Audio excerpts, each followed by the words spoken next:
आज अभी इसी टाइम मुझसे मेरी अगर करंट फिजिक छीन ली जाए एंड मुझे उठा के एकदम बिगनिंग स्टेज पे फेंक दिया जाए एंड फ्रॉम द स्क्रैच मुझे अगर ये सेम फिजिक अचीव करनी है तो मैं कैसे करूँगा, क्या मेरी अप्रोच रहेगी, किस तरीके की मैं ट्रेनिंग करूँगा, कैसी मैं डाइट लूँगा, क्या क्या चीज़ें अपने लाइफस्टाइल में इंप्लीमेंट करूँगा, इस पर्टिकुलर वीडियो में वही बताने वाला हूँ कि that how will I rebuild my current physique as soon as possible if I were to start again. Plus अब बोनस टिप, अगर आप एक बिगनर हो तो आपको इस वीडियो से बहुत ज़्यादा इंस्पिरेशन मिलने वाली है, बिकॉज मैं अपने आप को आपकी शूज़ में पुट ऑन कर रहा हूँ, मैं अपने आप को एक बिगिनर स्टेज पे ला रहा हूँ अपनी करंट फिजिक को छोड़ के, तो आपको इससे बहुत ज़्यादा हेल्प मिलने वाली है। And trust me, I have been training for more than 6 years and मुझे पता है कि मैं क्या आपको बताऊंगा, इसलिए एंड तक बने रहना, बिकॉज आप थोड़ा सा भी अगर इस वीडियो को स्किप करते हैं तो आप काफ़ी क्रूशियल इन्फॉर्मेशन स्किप कर सकते हैं, बिकॉज मेरी एक एक लाइन में बहुत ज़्यादा वेट होगा एंड ट्रस्ट में आपको बहुत ज़्यादा हेल्प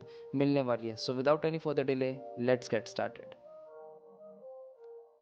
तो जो सबसे पहली चीज़ मैं करता वो है कि मैं जिम जाता ऑब्वियसली, एंड जिम में जाके मैं क्या करता, मैं जितनी भी हमारी basic compound movements plus isolation movements होती हैं उन सबको मास्टर करता। मैं जाके फालतू में आधा घंटा कार्डियो नहीं करता, मैं रोप नहीं करता, मैं जस्ट इधर उधर नहीं घूम रहा होता, मैं सिंपली जाता, बारबल उठाता, डंबल उठाता, मशीन्स पे जाता एंड हर मूवमेंट को मास्टर करता। यस, जिम में जितनी भी मशीन्स हैं, जितनी भी काइंड ऑफ इक्विपमेंट्स हैं, भले ही मेरी वर्कआउट प्लान में वो इंक्लूडेड ना हो, मैं सब पे जाके बारी बारी उस पर अपना फॉर्म मास्टर करूँगा, बिकॉज यू नेवर नो कि आपको कौन सी एक्सरसाइज कितनी अच्छी फील हो, बिकॉज बिगनर की बॉडी क्ले की तरह होती है, आप जैसे उसे मोल्ड करोगे वो वैसा शेप ले लेती है। तो जब तक आप सारी मशीन्स को खुद से ट्राई नहीं करोगे आपको नहीं समझ आने वाला कि आपके लिए बेस्ट क्या है। ऐसा कुछ नहीं होता कि ज़्यादा आपको बारबल या फिर डंबल ही करना चाहिए, ऐसा बिल्कुल नहीं है। जिसमें आपको सबसे अच्छा मसल कॉन्ट्रैक्शन और सबसे अच्छा कंफर्टेबल फील हो, आपको वो मूवमेंट्स करनी चाहिए। मैंने ये चीज़ नहीं करी थी, मैं जाती आपका quote and quote barbell bench press करने लग गया था, बिकॉज वो सब करते हैं, बिकॉज वो एक कंपाउंड मूवमेंट है, हमें आनी चाहिए, राइट, बट ऐसा नहीं करना। सेकेंडली, जैसे कि मैंने सारी मूवमेंट ट्राई कर ली है, मुझे समझ आ गया कि मेरी बॉडी को क्या सूट कर रहा है क्या नहीं कर रहा, मैं उसके अराउंड अपना वर्कआउट प्लान डिज़ाइन करना स्टार्ट करता। मैं ट्राई करता कि मैं वो सारी मूवमेंट्स करूँ जिसमें मुझे best stimulus to fatigue ratio मिल रहा है, मुझे best bang for the buck मिल रहा है, एंड मैं हर उस मूवमेंट पे स्ट्रांग होने का ट्राई करता, बिकॉज एज अ बिगिनर अगर आप हर मूवमेंट पे लिटरली हर हफ्ते स्ट्रांग नहीं हो रहे हैं, इसका मतलब you are doing clearly something wrong, because जब आप बिगिनर होते हैं आपकी लिटरली हर हफ्ते न्यूरल अडेप्टेशंस बढ़ते रहते हैं, आपकी मसल बिल्डिंग पोटेंशियल और बढ़ती रहती है, आपको जो स्टिमुलस प्रोवाइड होता है वो बहुत अच्छे लेवल पे मिलता है, बिकॉज हमारी बॉडी यूज टू नहीं होती। एंड लास्ट में क्या करता, मैं हर मसल की हफ्ते में 10 से लेके 20 सेट करता है। यस, ये मेरी करंट ट्रेनिंग फिलोसफी से एकदम अलग है, बिकॉज मैं हमेशा बोलता हूँ कि आपको 4 से लेकर 10 सेट पर हफ्ता मैक्सिमम करना चाहिए पर मसल, बट इस केस में मैं बोल रहा हूँ 10 से लेकर 20 सेट, बिकॉज आप बिगनर हो, आपको नहीं पता नियर टू या फिर कंप्लीट फेलियर तक कैसे ट्रेन करना है, आपके पास वो इंटेंसिटी नहीं है, इसलिए जो स्टिमुलस मुझे मेरे करंट फिजिक के साथ एक सेट में मिल रहा है मुझे वो बिगनर वाली स्टेज में 3 या फिर 4 सेट से मिलेगा, बिकॉज मैं लिटरली बहुत दूर हूँ फेलियर अचीव करने से। एंड यस, मैं ट्रेन करूँगा हमेशा हैवी, मैं 4 से लेके 8 या फिर 9 या फिर 10 reps में ही ट्रेन करता, बिकॉज उसमें सबसे ज़्यादा हम स्ट्रांग होते हैं। तो मैं जाते ही सबसे पहले ये 3 चीज़ें करता, अपने फॉर्म को मास्टर करता, उसके अराउंड अपना वर्कआउट प्लान बनाता एंड हर मसल की जो वॉल्यूम होती है वो 10 से लेके 20 सेट रखता एंड हैवी करता। ये 3 से ज़्यादा हो गए, but you get the point मैं क्या बोलना चाह रहा हूँ। सो ये सारी चीज़ें मैं करता एक्चुअली जिम में जाके अपनी ट्रेनिंग से। अगर अब हम न्यूट्रिशन की बात करें तो सबसे पहली चीज़ जो मैं करूँगा that I will stop over obsessing over protein. Protein सबसे ज़्यादा लिटरली ओवर रेटेड सप्लीमेंट है हमारी फिटनेस इंडस्ट्री में, बिकॉज ये उतना ज़्यादा नीडेड नहीं होता जितना आपको चाहिए होता है। Yes, it is really important, but उतना खाओ जितनी बॉडी को ज़रूरत है एंड जितना आपकी बॉडी उससे बेनिफिट कर पाए। आपको लिटरली 0.7 टू 0.8 ग्राम पर पाउंड ऑफ बॉडी वेट खाना है protein, and that's completely it. आपको सारे मसल बिल्डिंग बेनिफिट्स मिल जाएंगे। अगर आपको किसी और रीज़न से खाना है, टेस्ट के लिए, सेटाइटी के लिए, वो आपके ऊपर है, but purely from the perspective of hypertrophy 0.8 ग्राम पर pound of body weight is the absolute limit. But ये चीज़, ये कंप्लीट, ये नोन फैक्ट तभी काम आएगा जब आप क्वालिटी प्रोटीन खाते हैं, मतलब जितना आप खा रहे हैं आपकी बॉडी सारा एब्जॉर्ब कर रही है। अगर आपका मेजॉरिटी प्रोटीन दाल, राजमा, छोले इन सबसे आ रहा है तो आप ऑन पेपर तो 150 ग्राम प्रोटीन कंप्लीट कर लोगे, बट इन रियलिटी आपकी बॉडी सिर्फ 80-90 ग्राम प्रोटीन ही एब्जॉर्ब करती है, दैट टू इनकम्प्लीट। सो अपने इस कंप्लीट प्रोटीन गोल को हिट करने के लिए मैं पर्सनली यूज़ करता हूँ भाई न्यूट्राबे का न्यूली लॉन्च्ड पी प्रोटीन। इसके हर एक सिंगल स्कूप में आपको 25 ग्राम ऑफ प्रोटीन मिल जाता है with negligible carbs and fats. And trust me, इसका जो फ्रेंच वनीला फ्लेवर है that is completely my favourite right now. मैं स्पॉन्सर्ड हूँ इसलिए नहीं कह रहा, ये जेन्युइनली बहुत ज़्यादा टेस्टी फ्लेवर है। एंड सबसे अच्छी बात, इसका 1 किलो का पैक आपको सिर्फ 1500 रुपये में पड़ जाएगा, जो कि I think is completely nominal and आप अफोर्ड कर सकते हैं। एंड अगर आपको ये 1 किलो का 1500 का प्रोटीन और सस्ता करना है तो आप लोग अपने भाई का coupon code Jatin DH checkout पे इस्तेमाल कर सकते हैं। इससे आप लोगों को एक अच्छा डिस्काउंट मिलता है, प्लस मुझे एज अ क्रिएटर एक हेल्प होती है। तो क्वालिटी, अगर आपको प्रोटीन इंटेक पूरा करना है तो अच्छे फूड सोर्सेज खाओ, लीन सोर्स ऑफ प्रोटीन खाओ एंड न्यूट्राबे का प्रोटीन यूज़ करो, बहुत ज़्यादा हेल्प होने वाली है आपको। सबको पता है एंड जिनको नहीं पता बता देता हूँ, I started out as a very very very fat guy, आपको दिख जाएगा। तो मैं, मेरा लिटरली गोल क्या था, मुझे पतला होकर बॉडी बनानी है राइट। मैंने क्या किया था,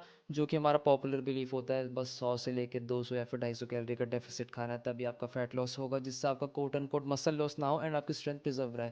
मैं वो चीज़ नहीं करूँगा। हमारी बॉडी में लिटरली हज़ारों worth calories of fat store है and fat is energy.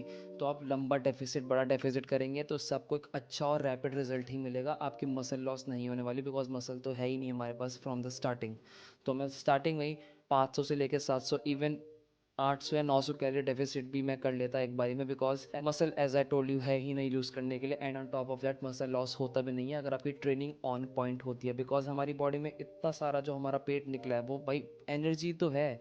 You think कि आप मर जाओगे या फिर आपकी मसल चली जाएगी, आपकी बॉडी में ऑलरेडी इतनी जब एनर्जी स्टोर्ड है, ऐसा नहीं होगा। तो मैं सबसे बड़ा डेफिसिट क्रिएट करने का ट्राई करूँगा। एंड अगर आप भी एक फैट गाय हैं, आप ये सेम अप्रोच अपना सकते हैं। अगर आप पतले हैं तो ऑब्वियसली आपको कैलोरी सरप्लस में खाना पड़ेगा, एंड अगेन आप एग्रेसिव सरप्लस में खा सकते हैं। तो and third and the last, meal timings. मैं अवॉइड करूँगा हमेशा खाना खाना जहाँ पे मुझे बहुत ज़्यादा रेस्ट करना पड़ रहा है उस टाइम पे, बिकॉज अगर मैं ट्रेन शाम में कर रहा हूँ तो मैं अपनी मेजॉरिटी कैलोरीज शाम में ही खाऊंगा, लाइक उससे पहले या उसके बाद में, फिर उससे थोड़ा हल्का सा और पहले लाइक आफ्टरनून में।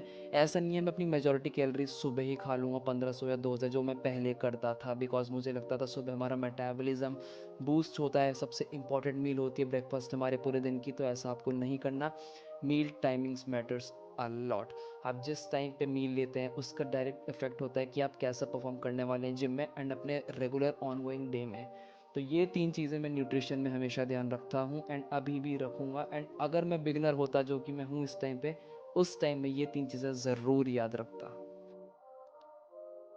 और जो लास्ट चीज़ मैं करता अगर मेरी बॉडी बिल्कुल नहीं होती, अगर मुझे वापस अपनी फिज़िक को रीबिल्ड करना होता, दैट इज़ मैं हर दूसरे हफ्ते अपनी वर्कआउट स्प्लिट चेंज नहीं करता।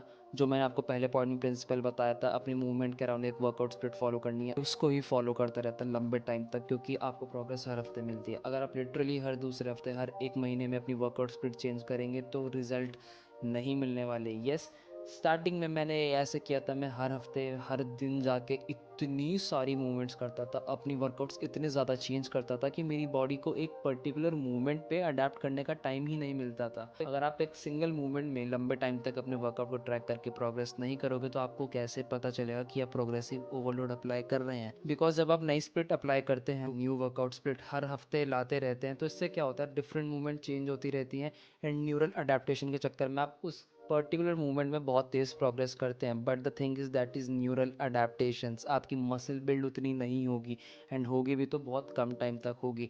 एक स्पेसिफिक मूवमेंट को स्पेसिफिक कंडीशंस में स्पेसिफिक टेक्निक के साथ लंबे टाइम तक उसमें प्रोग्रेस करना, उससे प्रोग्रेसिव ओवरलोड होता है एंड उससे हमारी मसल बिल्ड होती है, जो कि हम नहीं कर पा रहे हैं बिकॉज हम हर हफ्ते अपना वर्कआउट चेंज कर रहे हैं। इससे पहली बात तो आपको अकाउंटेबिलिटी नहीं आएगी, सेकेंडली आपको एक लीनियर प्रोग्रेशन का ग्राफ नहीं मिलेगा कि आप प्रोग्रेस कर रहे हो या फिर नहीं। हर हफ्ते वर्कआउट स्प्लिट चेंज नहीं करनी, एक पे टिकना है, स्पेसिफिक मूवमेंट्स चुनिए एंड उन पे लंबे टाइम तक प्रोग्रेस करना है, करना है, करना है, करना है। And that's how the physiques are made, that is how I build my current physique. ये फिजिक में लिटरली क्या पता पिछले 2 या 2.5 या फिर मे बी 3 सालों में सेम फिजिक अचीव कर लेता विद सेम स्ट्रेंथ, अगर मेरे पास ये सारी नॉलेज पहले होती। बट नहीं थी, इसीलिए वीडियो बना रहा हूँ, इसलिए आप लोग सीखो इससे। बट या, दैट्स कम्प्लीटली इट। यही 3 मेन पॉइंट हैं जो कि मुझे डिस्कस करने थे। अगर आप लोगों को लग रहा था कि मैं कोई मैजिक पिल दूँगा, कोई शॉर्टकट दूँगा, तो भाई sorry to break it down to you, कोई शॉर्टकट नहीं है, कोई मैजिक पिल नहीं है जिससे आपकी फिज़िक ऐसे एकदम से 2 या फिर 3 महीने या फिर लिटरली 1 साल में बन जाएगी, ऐसा नहीं होता। टू द पॉइंट बात बताइए, जो प्रैक्टिकल बातें हैं वो बताइए जो मैं करंटली करता हूँ एंड मैं क्या करता अगर मैं वैसा होता बिगिनर स्टेज में, तो मैंने आपको वो बताया। आप इससे सीखिए क्योंकि यही एक रास्ता है और कोई रास्ता नहीं है। सो या that's completely it. Thank you so much for watching this video. अगर आपको इस वीडियो से कुछ भी नया सीखने को मिला तो इस वीडियो को याद से लाइक कर दीजिए, चैनल को सब्सक्राइब कर दीजिए एंड कमेंट्स में ज़रूर बताइएगा कि आपको वीडियो कैसी लगी। साइनिंग ऑफ, मिलते हैं अगली वीडियो में, तब तक के लिए सब ख्याल रखो अपना एंड पीस।